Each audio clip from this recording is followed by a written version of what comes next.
Welcome to Game Crunch, your video game podcast. My name is Mike Anastasia. With me today we have Brandon. Hello. We're here talking about games and things. I like games. Do you? Depends on the day, I suppose. And it's just like, no, I don't like games anymore. I hate them. They're the worst. Hate them. They can burn. Yeah, I'm just secretly here just to sabotage them. No, I'm here talking about see. games and things. Yeah. What games and things we're talking about? That game you really wanted's out. It is. Rush Cyberfunk. It is. Mm-hmm. That's a game. Exciting. Yeah, it's supposed to be really good, actually. It is really good. Mm-hmm. Yeah. I don't know what your other game is. Holocure. Yeah. Never heard of it. Lots of news today. I didn't get to watch, yesterday. what do you call it? So we'll see how that goes. Watch what? Gamescom stuff. I haven't watched it yet. Oh, I haven't seen any Gamescom stuff. Oh, okay. I don't know. That's the news I thought we were about to go over because Gamescom was today. Oh, no.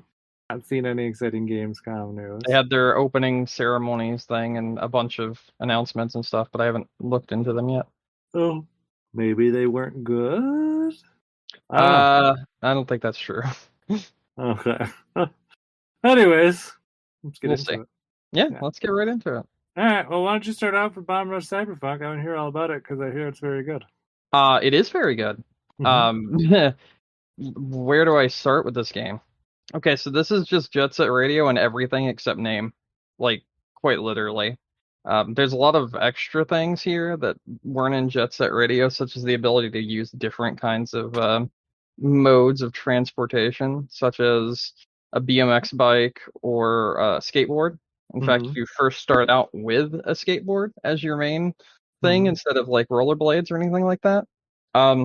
This is really good. It's really smooth. The music's incredible. The surprisingly, it actually has a decent story. Like that was the thing that surprised me the most. I think I was like, what? I wasn't expecting like really anything out of the story, but it's actually pretty cool. So like, I'll go ahead and set up the story essentially.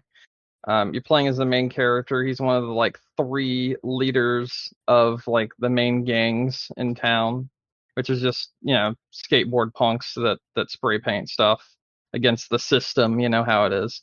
As with all the other Jet Set, like Jet Set Radio games.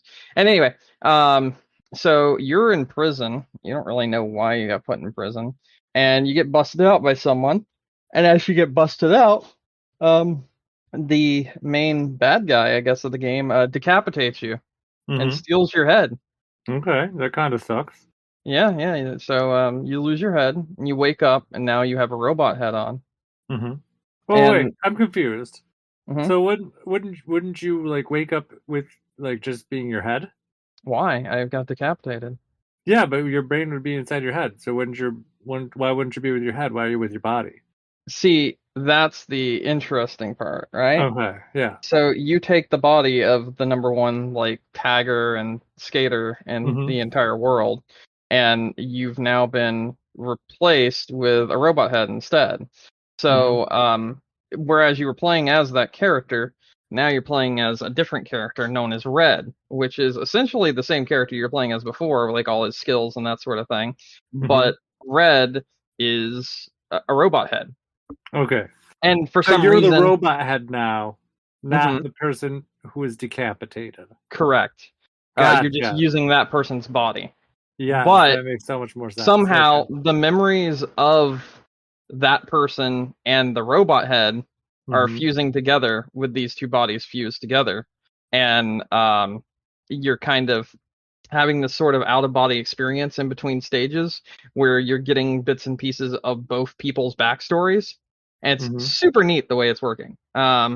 It's very trippy, very surreal, that sort of thing. Whenever you go into one of those segments, like you'll have floating worlds and like abstract backgrounds and everything, kind of like Super Mario Sunshine. When you would go into like the parts where you didn't have flood anymore, it's like that in between like normal, Jet Set Radio like stages, that sort of thing. And it's really interesting. It's really fun as you uncover more about both the character you were playing as before at the beginning of the game, who got decapitated, and now the robot head that's replaced the head that got stolen. And your entire point is to completely tag and like beat other crews, in like score battles and that sort of thing in their turf, so that you can go to all city, which all city basically just means you own the entire city. And then once you're able to do that, you're able to fight the guy that originally decapitated you and took your head and get your head back. All right. This game's really weird when it comes to like story, but it works. It works really well, surprisingly. And on top of all of that, like the other characters that you meet along the way are like super cool, super interesting as well. And several of them you'll get to play as, because there's a character swapping mechanic, a lot like in the original Jet Set Radio.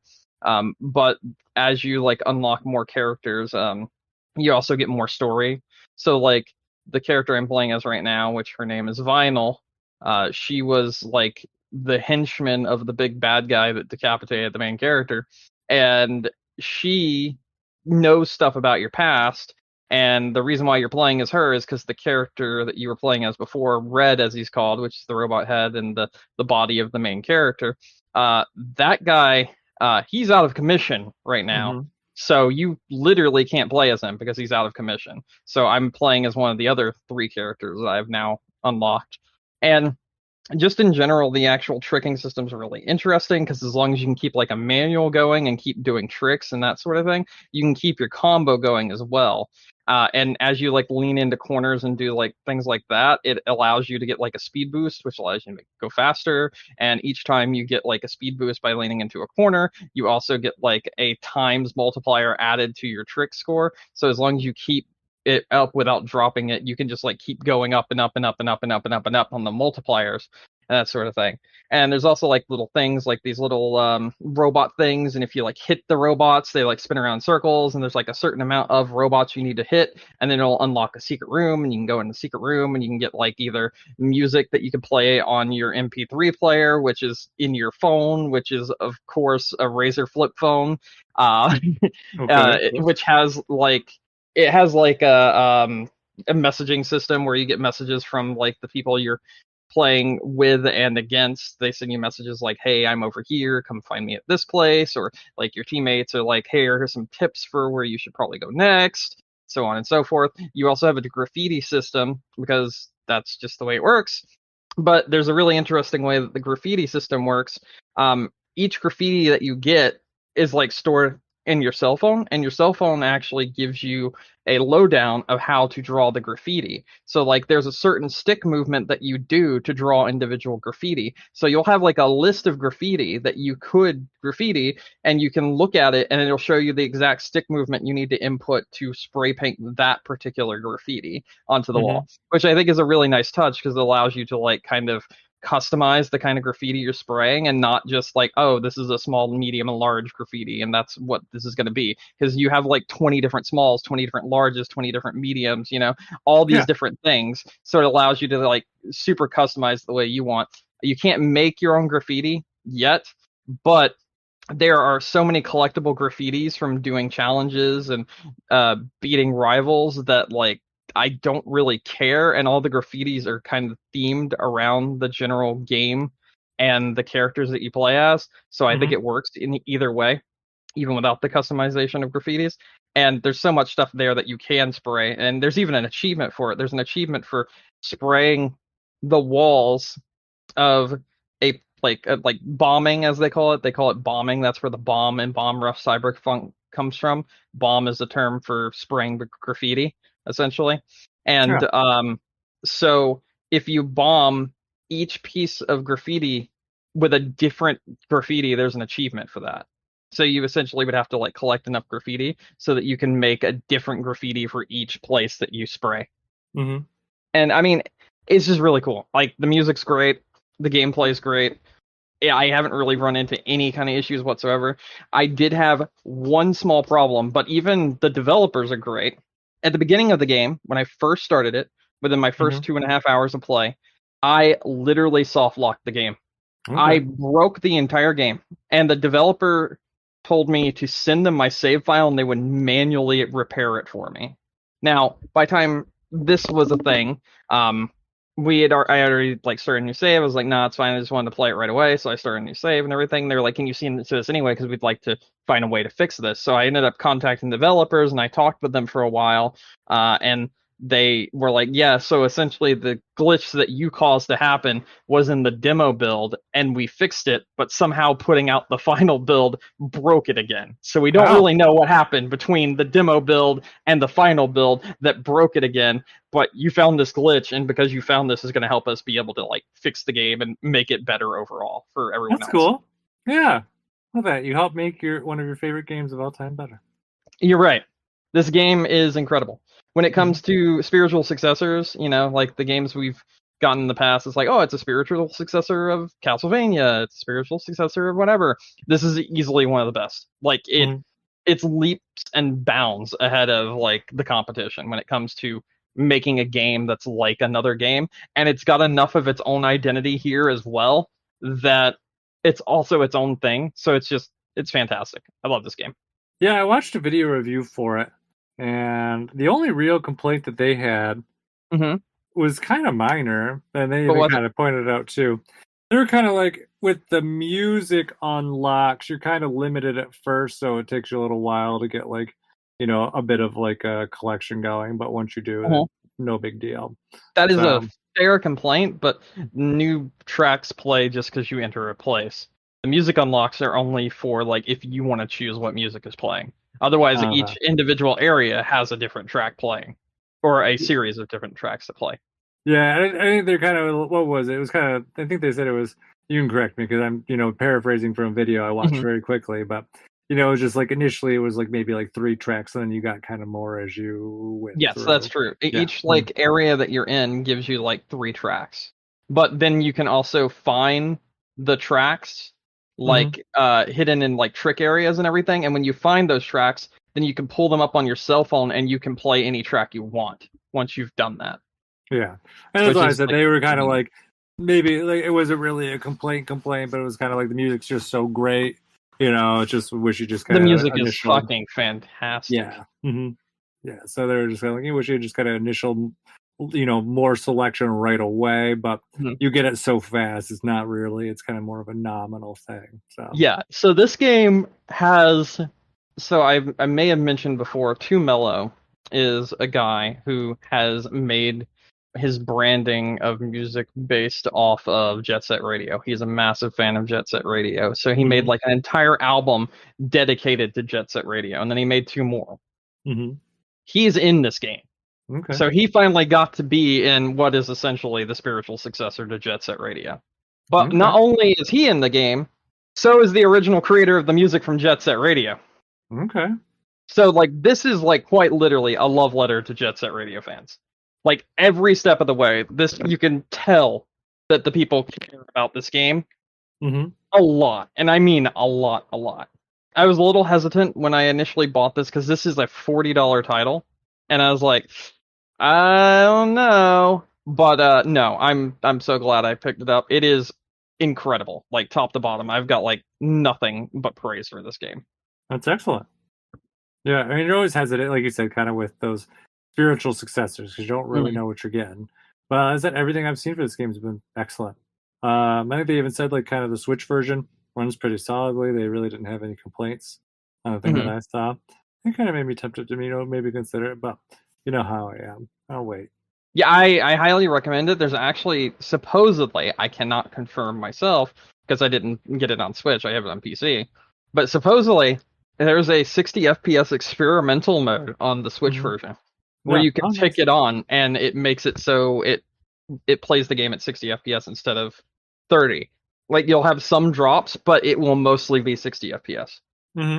And then there's the normal 30 FPS mode, which is like solid 30 FPS the entire time you play it. Okay. So yeah, I'll go and move on to the other game now. But I'll just say this. Rush Cyberfunk is everything I wanted and then more. I am so happy with how it has turned out. It is so much fun. I haven't streamed in months, but I really just want to stream again and play all the way through this game once I've beaten it fully once by myself. I've been taking my time playing it because I've been like exploring every like nook and cranny essentially and trying to figure everything out that I possibly can. And I'm like 14 hours in, just exploring the world, and I have not finished it yet. I know the game itself takes like 8 to 12 hours, depending on like how fast you go through it, essentially. But I'm like I said, I've just been having a leisurely stroll through this place. Like every map is incredible, and there's like little quadrants to different maps, and because of that, there's just so much to explore, and it's a lot of fun. Okay, yeah. So yeah, there's that. Great game. Mm-hmm. Holocure, which I also have here on my list. This is another great game. Never heard of it before. I know. I'm about to introduce you to it. So, Hololive is a VTuber studio. It's one of the biggest VTuber studios in the entirety of VTubers. Do I have to explain what VTubers are to you, or no? Do you have a general idea? About them enough times. All right, just making sure. All right, so they are the biggest of the biggest. They are essentially an idol group led by one of the bigger like names in the entire industry. They are so big that someone made a fan game for them that's based off of Vampire Survivors. So I love Vampire Survivors. You already know how I feel about that. Yeah. And I do like Hololive quite a lot. And this is a game that involves very many members of Hololive, a lot of their in-jokes, a lot of stuff that people are going to understand that have watched the product. And like the abilities they have, their attacks, their passives, all that stuff. Yeah, and the really neat thing about Holocure is while Holocure was being made, so was Vampire Survivors in tandem, and the two would just borrow ideas from each other. So a lot of things that are in Holocure started in Holocure, but they're now in Vampire Survivors from the DLC, and vice versa for Holocure, essentially. Okay. And yeah, it's a great game. I've put like 22 hours into it so far. It came out Friday. And I've been beating like the first stage with each individual character, basically for no reason other than it's a lot of fun.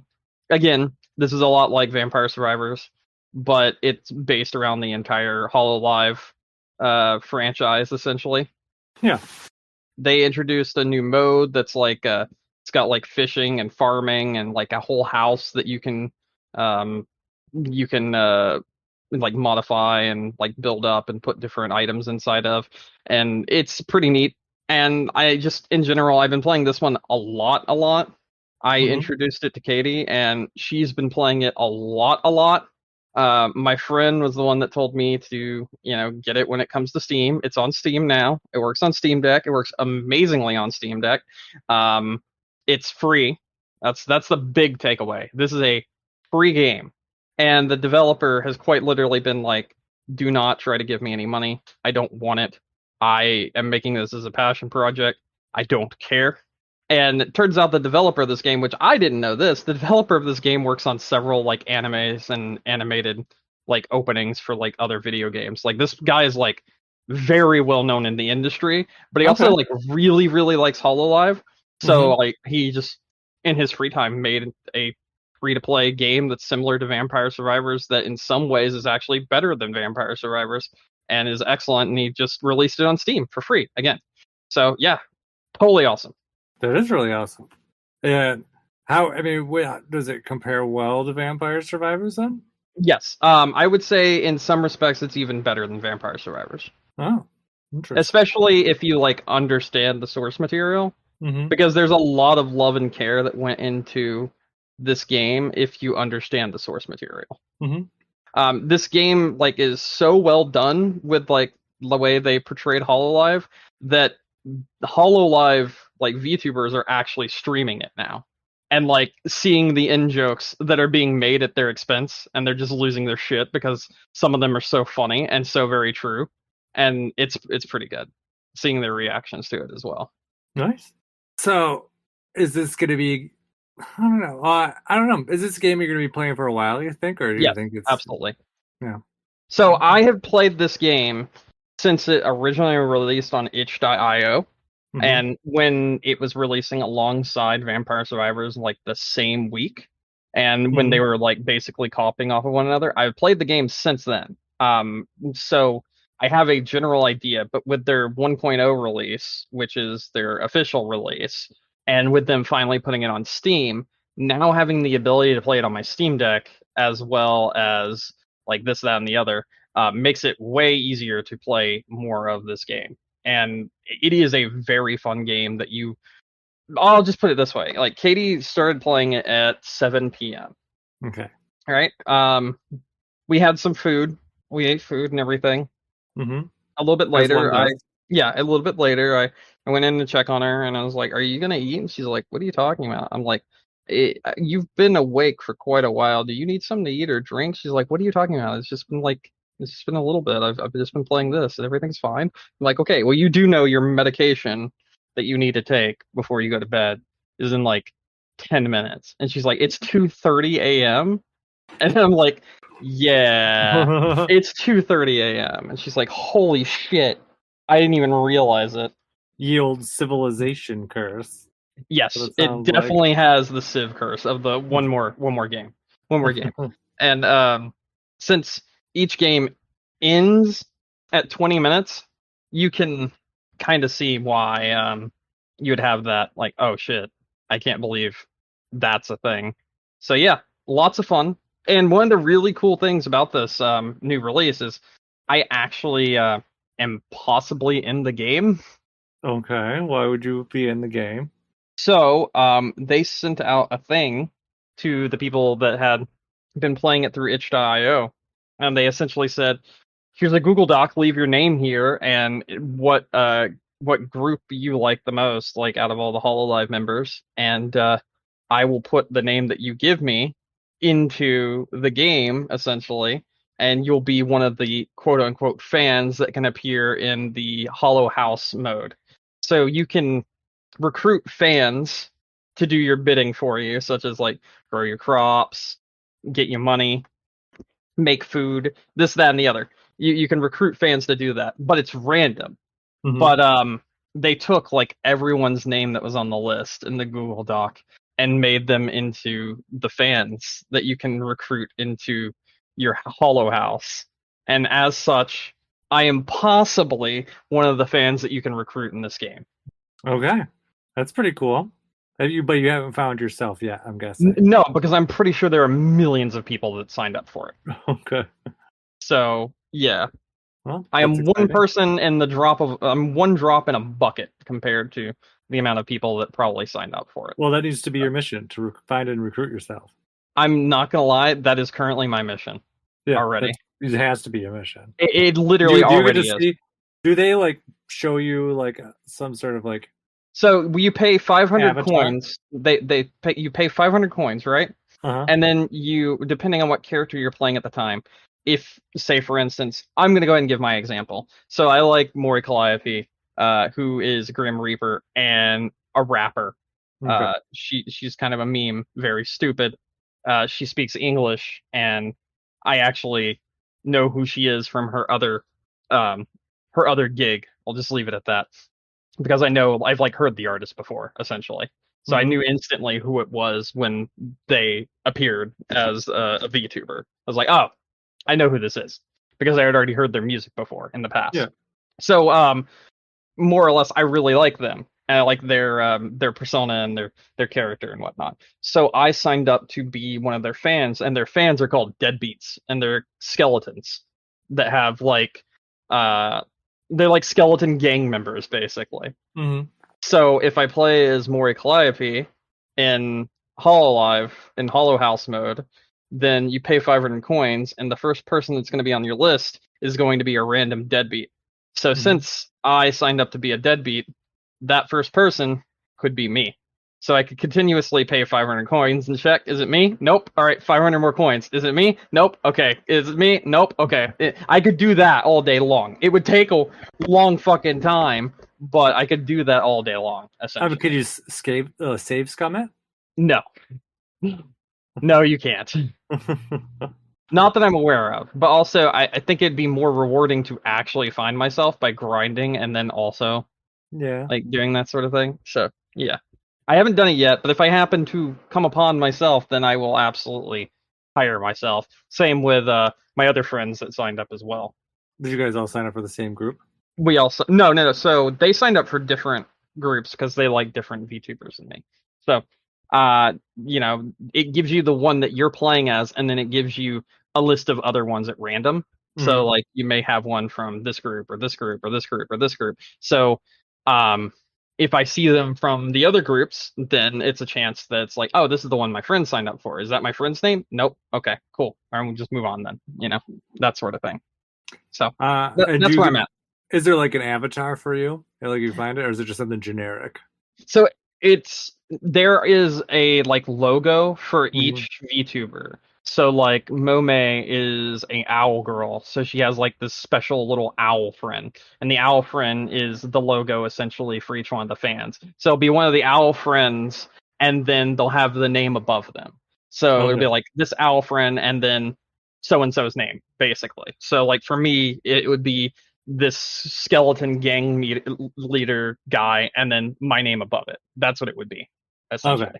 So nothing like custom or anything. Nothing custom. It's just they have their own logos / like as they call them fan avatars, which is what they consider their fans. So like Gura is shrimp, so there are these like shrimp that walk around, and then Mume's owl, and then Callie is literal skeletons, and each one of those represents a different VTuber, and then you have the name above them whenever you like go to hire them. So like you can have it based on which VTuber you like the most or which one you follow the most, that sort of thing. So like I put 3 in, so there's 3 different ones I can appear over the top of, and I buddied it like 3 or 5 also. So there's 5 different ones he could appear above. Yeah, that's essentially where we're at. It's just a throwaway little fun mode, easy to make a lot of money in, actually. So if you're grinding for money, it's really easy to use that mode to do so. But I'm going to use it as a way of finding myself and my friends. Finding yourself. Yep. Fun game, like very fun game. I highly recommend checking it out if you have the ability to do so. So yeah, there you go. All right. My game this week, I actually ended up picking up one of the games I talked about maybe buying last week. I ended up buying Okami. Nice. Yeah. So, I mean, the game is like stupid long, so obviously have not finished it yet. Nor have I made like a very, like super significant dent in it. But I did got out of, I don't know, I would say the tutorial area, but not like the initial tutorial area, but not like the tutorial area. You know what I mean? So I did. Yeah, game looks great. Looks fantastic with the HD stuff. I think the art style that they chose looks fantastic. I still love that game. Okami is one of those games that just always is probably going to look good. Yeah, I think so. It does have, I think one of the weird things is, and I think it's just kind of like a control style thing. Like it's weird to me, like because I notice it, so it's definitely a thing. Like the paintbrush seems to move at a different frame rate than the rest of the game. Okay. But not really anything that like bugs me. I just kind of was like, oh, that's kind of weird that they did that. My guess is it's because it's to sync up with the motion controls or whatever. That makes sense. Yeah, but it still looks good. Everything it's very smooth. Like the control styles are wicked smooth. So I was surprised. I was playing a little bit on handheld yesterday, and I was kind of like, well, let me try and see how this works. I still had like the Joy-Con like setting turned on, and I was like, oh, I mean, like I could move the Switch and just kind of use the gyros, even if I had it kind of all connected to do motion controls. I'm like, that's cool. But then I like accidentally dragged my hand on the screen and went right to paintbrush mode and started drawing. I'm like, oh, fuck, that's awesome. That's nice. Then obviously you still have kind of like the actual like manual control over it too with the joystick. And I was like, wow, this is just very cleverly thought out. So controls all look good. The game looks good. The art style looks good. There's a ton to do in it. Like I said, I don't have a ton to say about it right now because my memories are still coming back of it. I forgot it was so stupid chatty at the beginning. Like, and it does kind of that, like... Yeah, almost, it's like a fucking 12-hour tutorial. Yeah, and it's just like, and it does kind of almost the Animal Crossing like chatting. There's like beep beep beep beep beep beep beep beep beep beep beep beep beep beep beep beep beep beep beep. And they're like, oh my god, shut up! And like at the beginning, like it really doesn't give you a way to kind of speed through the text. You're kind of just stuck at the slow rate that it's going. And I'm like, please hurry up. But I mean, I, I like the whole story. I like kind of the setup that's there. You're the rebirth of like the sun god, and you get those celestial powers, the celestial brush, and you're trying to, reassemble all the powers that you lost. And, everyone else just kind of sees you as like some white, dog that's just kind of like a wild dog just hanging out. And except for the insect, who I forgot about too, that, is kind of your companion. So I mean, it's just a cute story. So I don't know. I'm excited to go back through and play it again. It's been kind of one that I've been itching to play again for a while. So it'd be nice to get a little bit more of it and see how that ends up playing out. Because it's been a while. When was the last time you've played it? I don't know, a few years ago. Okay.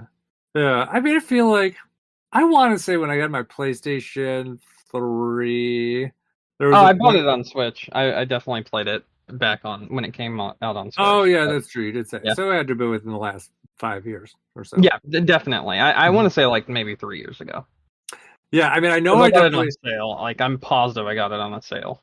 Yeah, and I got it for $10, which is, I mean, with the amount of content in that game, fantastic deal. There is what was I gonna say though? Yeah, I remember the time that I played it from beginning to end was when it released on the Wii. And I really enjoyed it there. And I feel like I kind of like picked it up on a sale again at one point on the PlayStation 3. Because I think I did own a HD version at one point, but I don't think I did anything with it. It kind of fell into like a digital graveyard. I think that's what happened. Okay. I'm not 100% positive. But I do remember at least definitively playing through it on like the Wii and really enjoying it. So, and it's been a game where every once in a while, like, I'll see it pop up on sales and I'll be like, oh, I really want to play that game again. And so, yeah, I mean, I got kind of a little bit of a dead space to fill right now. So I'm like, this seems like a nice kind of enjoyable, relaxing game. And, it's just so nice, just kind of like rejuvenating the trees. And then you kind of see that wave of flowers and stuff and the color like roll out from it. I don't know.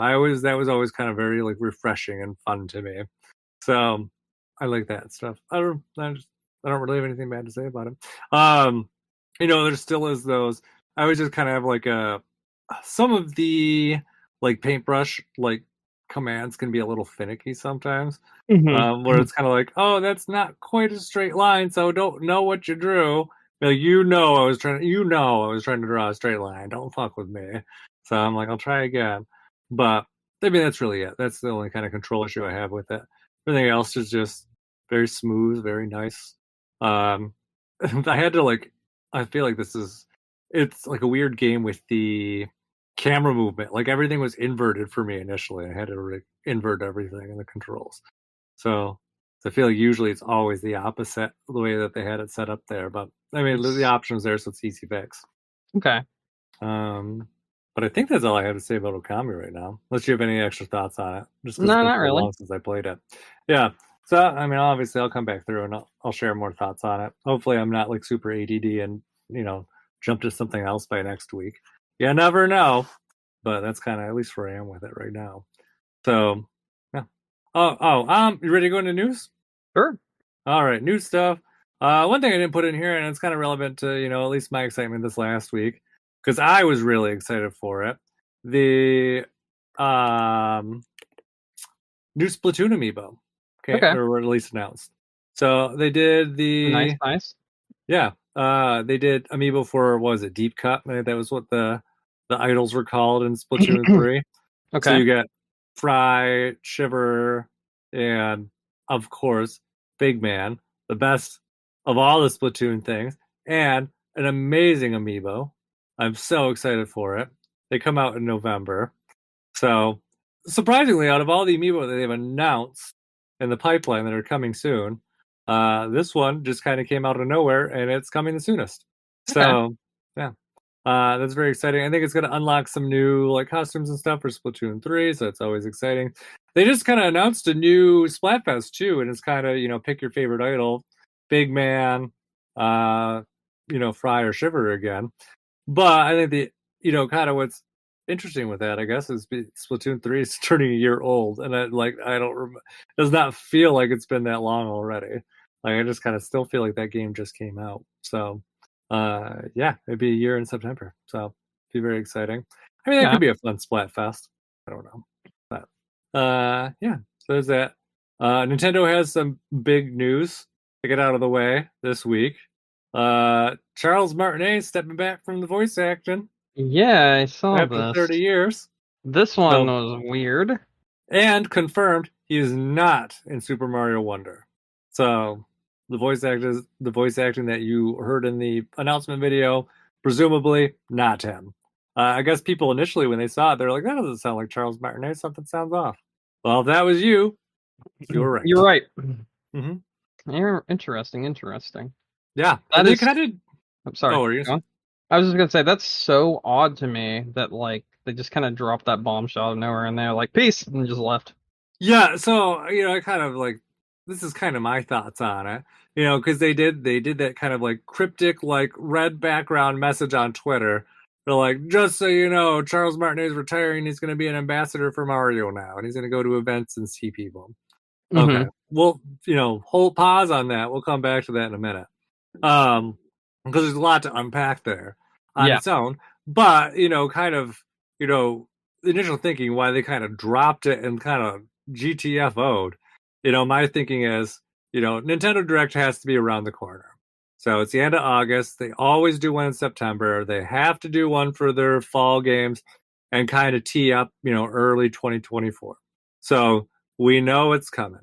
My thought is the last thing they want to distract from that is the fact that Charles Martinet is not in this Nintendo Direct. So they threw this out there early so they can get, all that kind of questions and whatever out of the way so that by the time the Direct rolls around, it's not something that's going to take up headlines. So makes sense, kind of.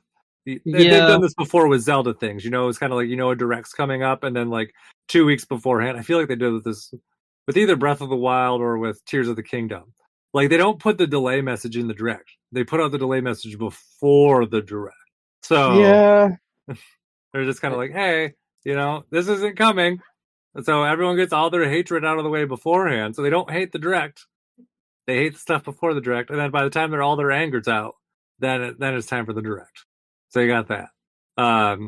So that's kind of why I think that this just kind of snuck out and dropped when it did, just because they're like, we have this Direct coming. We don't want to focus on it in the Direct, or we don't want it to take away from it. So there's that. In regards to why he's leaving, I mean, obviously there's kind of two lines of thought here. Obviously part of it could be Nintendo's forcing him out, for whatever reason, or Martinet decided to retire, which also could be the case. Kind of, at least in terms of the retirement thing, the one thing that's kind of pointed out, it's not like the voices that he does are very easy to do. You have those really high, kind of super pitched voices. And he's not just doing Mario. He's got Mario, Luigi, Wario, Waluigi. I think even a couple others. And just kind of doing those high pitched like wah, wah, wah, wah, wah, voices for hours has to be really straining. So and think about how many. It's not like he just does a Mario game a year. It's like here's core Mario game. Here's a couple sports Mario games. Here's update for Mario Kart. Here's whatever. Here's some promo video. So they're getting a lot of use out of him, and I don't think it's unreasonable to think he's kind of like, hey, I've been doing this for 30 years. It's taking its toll on my voice cords. I'm just done. Find someone else that can do it. It's like I still like being Mario. I'll come out and support you. I'll go around and do what I can. And and by having him as an ambassador makes that transition a little easier. Because you're not kicking him out to the curb. You're still embracing him and you're keeping around. So obviously the more cynical view is, whatever, they're looking for something new and they're just like, all right, you're going to be an ambassador now. And this is going to be kind of our way to kind of transition Mario into something else. The only reason I don't think that's as likely is because if you listen to the voices in Mario Wonder, just sounds like they're trying to be, as Charles Martinet as possible. So, they're building on what he already has there. It's not like they replaced it with Chris Pratt and he's like, Mushroom Kingdom, here I come. So, which apparently that was never even the actual finished product of the movie. Is that correct? It was in the trailer. It never made it in the actual movie. Into the actual movie. Yeah, that's what I'm saying. It never made it into the movie. Yeah. So, which is kind of funny. There was a lot of stuff that people badmouthed in the trailers, never made it in the movie. My guess it was probably in retrospect. They saw all the stuff and they're like, cut it. That line's got to go. We can't keep it. So, the movie's really good. I'm surprised you haven't watched it. It's been on streaming for a couple weeks now. Yeah, I've been dealing with stuff. Yeah. So yeah, so that's the Martinet stuff. Do you have any thoughts on any of the Martinet stuff? I don't really have any thoughts, but I do find it weird that it kind of came out of nowhere. Like I get it, like you were saying, they don't want to like blindside anyone, but it also just feels like they know there's going to be backlash very, very soon. Oh, I'm sure there will be backlash. I mean, even if honestly, even if it was 100% Charles Martinet's decision, there's going to be backlash. Oh yeah. So, and the kind of the unavoidable wall that's heading right towards them is, Super Mario Wonder comes out in less than 2 months. Yeah. So like that, they're coming right for it. There's no avoiding it. So they have to start getting that ball moving. They did say that there's going to be some sort of video with like Miyamoto and Martinet coming out soon to kind of talk about it. As far as I've seen, that video does not yet exist. So okay, maybe something will be coming out in the near future about it. Maybe they're leaving that video for the direct. Maybe, kind of get the kind of anger out and then kind of have a nice heartwarming thing to kind of warm people in the direct. Don't know. But at least they're kind of getting that initial shock out of the way for sure. Mm-hmm. So I don't know. It'll be interesting to see. Obviously, best of luck. I got to meet him before. He did like a voice recording for my phone. Like a Mario voice recording for my phone. Although my phone kind of glitched out and sounds like Mario's just screaming. So, and I've always been like, oh, I should be able to fix that up. I'm somewhat okay with editing. Although I've never been able to quite clean it up to where I could use it again. So I don't know. Maybe someday I'll figure it out. Maybe I'll find an AI to run it through and fix it up. But yeah, no, it looks like it's that's the end. I don't know what his swan song was. What was the last Mario game to come out? I don't know. I don't know. Maybe it had to be some Strikers. Let me see what the last Mario game to come out was. What was the last Mario game released? Oh, Mario and Rabbids. Oh, I guess that would be it. Yeah, at least that's my best. It's definitely better than going out on Mario Strikers. So yeah. So and he also did he does have a cameo in the new Mario Brothers movie. So there's that too. So yeah, that's that. Other news. Do you think he recorded for Super Mario RPG before he quit? No. Okay. I would actually be surprised. We don't know. I mean, I'm kind of inclined to think that game won't have any voice acting, but who knows? Obviously the original didn't. It was all kind of pantomimed, which I liked. I always felt like, that game obviously didn't have any voice acting. But like Mario and I think everyone else in the game just had so much character. And the way they like acted everything out like it was a story. So it's like they didn't actually like Mario didn't have any like spoken dialogue in there, but you kind of always knew what he was feeling, despite actually saying anything. And I didn't think he needed to. You had Mario Superstar Saga, where I loved the fact that him and Luigi would be like, yeah, but Didici. Like just kind of like very generic, kind of Italian sounding like cartoon noises. And I always loved that. But I don't know. I never kind of felt like Super Mario RPG ever really needed that. No, that did really well without it. So who knows? Who knows what they'll do? Obviously, they've upped up a lot of this. We've not really seen any proper gameplay of that one either. So it'll be interesting to see that in the Nintendo Direct, presumably next month as well. Because, there'll be a blowout on that as well. It's going to be a Mario-heavy Direct. So, yeah, all your answers will be answered. All your questions will be answered soon enough, hopefully. Hell yeah, let's go. Yeah. Other news. Microsoft's making changes to the Activision Blizzard deal. Did you see this? Yes, I did. It's interesting. It is interesting. So basically, kind of their proposal to the British overlords, who are the kind of last piece holding up this merger, is to basically for the next 15 years give their games that are produced by them as a company, and not all, just cloud streaming specifically, mm-hmm. to Ubisoft or whoever else apparently who wants them. Just kind of no strings attached. Here you go. They're yours. Do with what you want with them. So just cloud gaming. That's it. So everything else, obviously, you think Xbox Ultimate, still fine, like Game Pass, no issues there. If they want to sell them on Steam or whatever, no issues, go to town. But, Ubisoft has the cloud streaming rights. So, or Ubisoft or, whoever wants to do it, I suppose. So, yeah. I mean, it could end up with some like weird things where it's like, hey, you could stream Halo on the PlayStation 5. I don't know. I mean, possible. Who knows? I thought it was just for Call of Duty and Activision games that they were giving. I thought it said all of their games. I might be mistaken, but I don't know. Let me see. Let me see what the deal says. I'll pull it up again. That was my understanding of it. Let's see what they say. Where are you? I just saw this news like not that long ago. Oh, this one says Activision Blizzard games on PC and console to Assassin's Creed maker Ubisoft. So Activision Blizzard only, like I was saying. Yeah. So maybe that is the case. Yeah. Yep, that's what I was thinking. Well, there you go. And it was for like the next 15 years. Basically what it says. Whatever. Yeah, it says Microsoft says this restructured transaction, it will not be able to release Activision Blizzard games exclusively on its own cloud streaming service or to exclusively control the licensing terms of Activision Blizzard games for rival services. So Ubisoft can basically do whatever they want with them. So, yeah.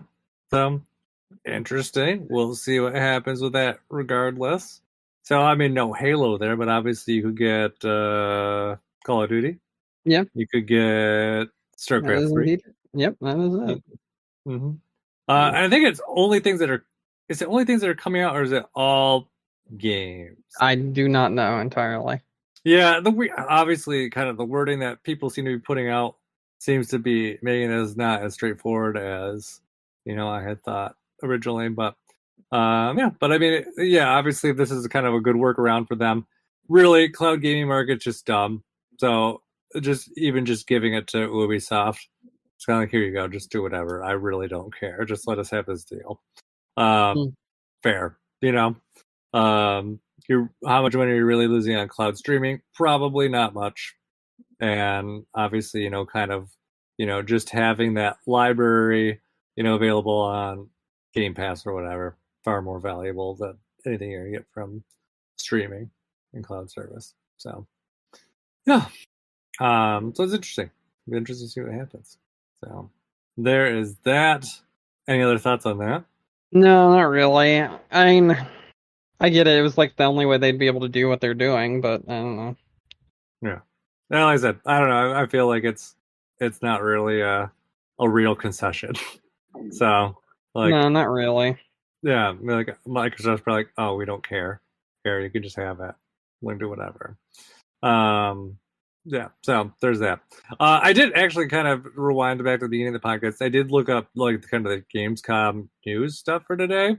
Not terribly exciting, which is probably why I have not seen any of it. A lot of it's just kind of updates for games that are either already out or already announced. So it's kind of like, oh, here's some new content for Diablo 4, and oh, here's some more news on what's that game you're really excited? Alan Wake 2. Oh, okay. Oh, here's two new characters for Mortal Kombat 1. that looks kind of like the primary stuff that's been announced today. Couple new games, but they were like Little Nightmares 3, like nothing. Oh, neat. Yeah, so that obviously people would be excited about, but not stuff that's really sweeping the fields. I see. So yeah, I mean that's kind of. I'm sure maybe more stuff will come out during the week, but at least right now, today, because this was just kind of like the opening night ceremony. Mm-hmm. Kind of tepid. I mean, it's hosted by Jeff Keighley. It looked like, so not I see. surprised because it looks Okay. like I don't know. At least the picture I saw with the guy going up on stage saying that Bill Clinton wants Grand Theft Auto 6, it looked like it had Jeff Keighley there.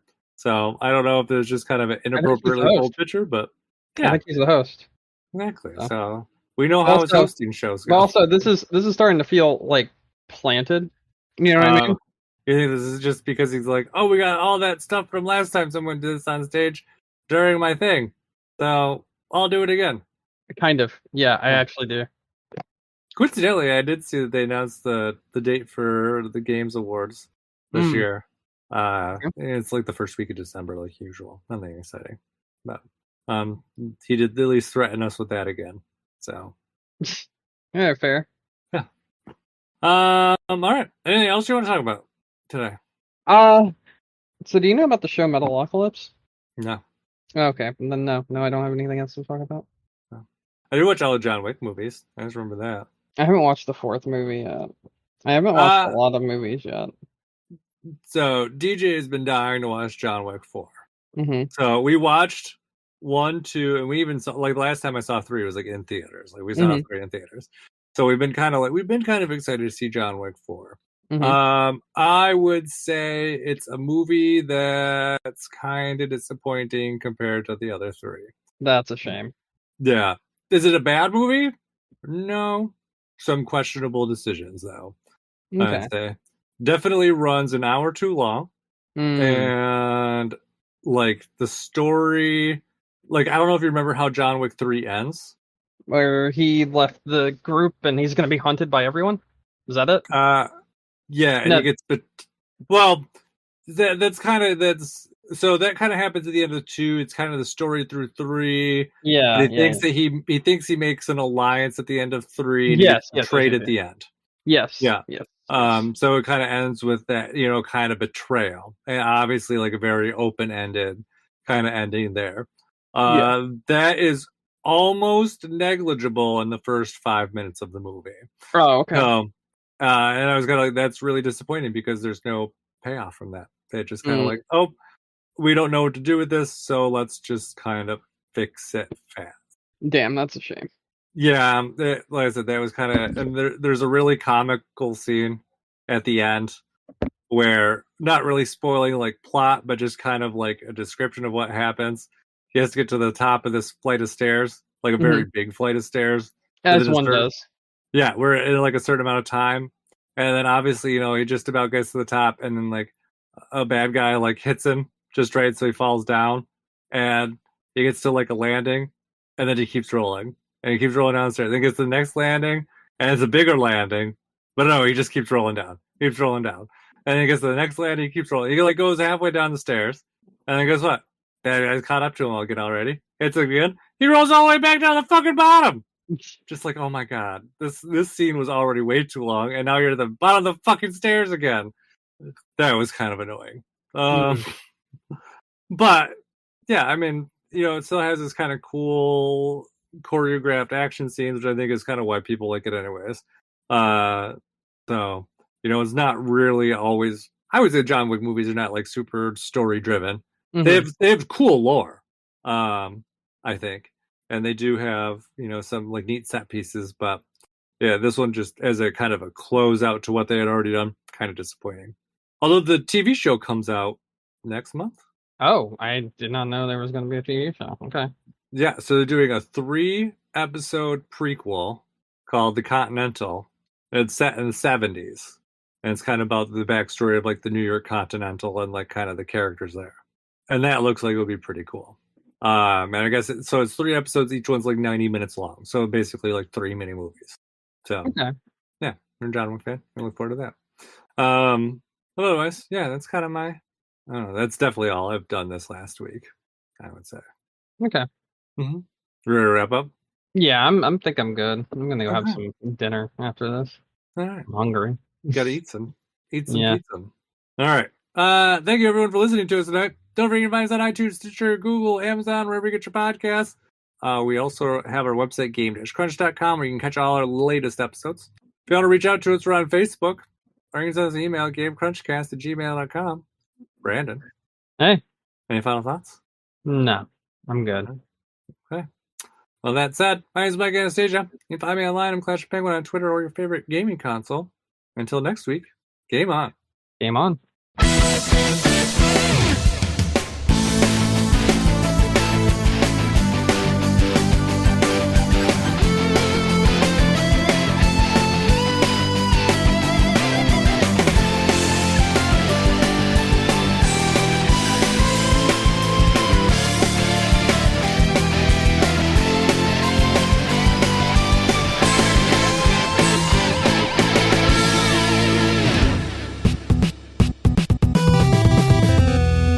Oh man, I said the T word.